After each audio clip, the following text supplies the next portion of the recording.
til julebal i Nisseland. Bodil Kjær, kan du synge? Det er dog mærkeligt, når du tager elefant.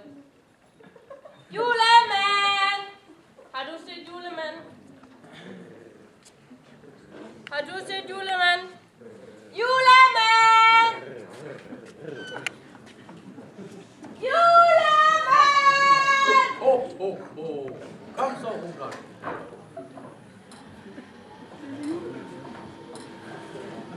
Sådan der.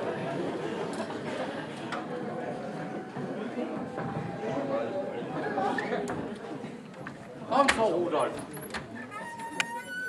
Kender I den om Rudolf? Rudolf med det røde tud. Na na na na na na na na na na. Og I kan tro er Rudolf. Næseløse som et fyr.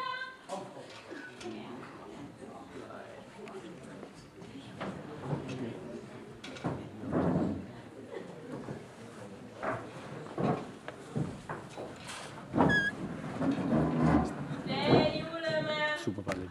Har du gaver med til mig? Har du været en artig lille dreng, lille Per? Ja, det kan du nok rigtig tro. Og Bodil Kjær har også været sød. Bodil Kjær? Det var godt, for der er kun gaver til artige børn. Hej, I fandt dig. Så er der julegodter til alle.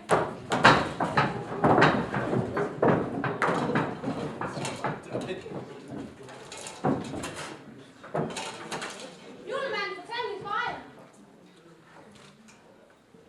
Ja, et om julen i de gamle dage. Vi ikke meget hellere høre om i år 2012. Er der forskel? Ja, det kan du tro, mit barn. Fortæl. Ser I, i gamle dage gik alting ud på de små ting i livet. Man købte gaver til hinanden, som ikke kostede ret meget. Og nogle gange lavede man dem selv, så de slet ikke kostede noget. Det vil sige, at man dengang fik en masse skodgaver. Nej, det synes man ikke dengang. Ja, men så ændrede julebudskabet sig. Og det er også den tid, man begynder at kalde julen for Xmas. Ja, sådan cirka. I dag starter julen en fredag i december, da den første sne falder. Men dengang var sne i november. Jo. Sneen falder, når bryggerierne sender deres sneøl på gaden, og alle drikker sig pisse stive.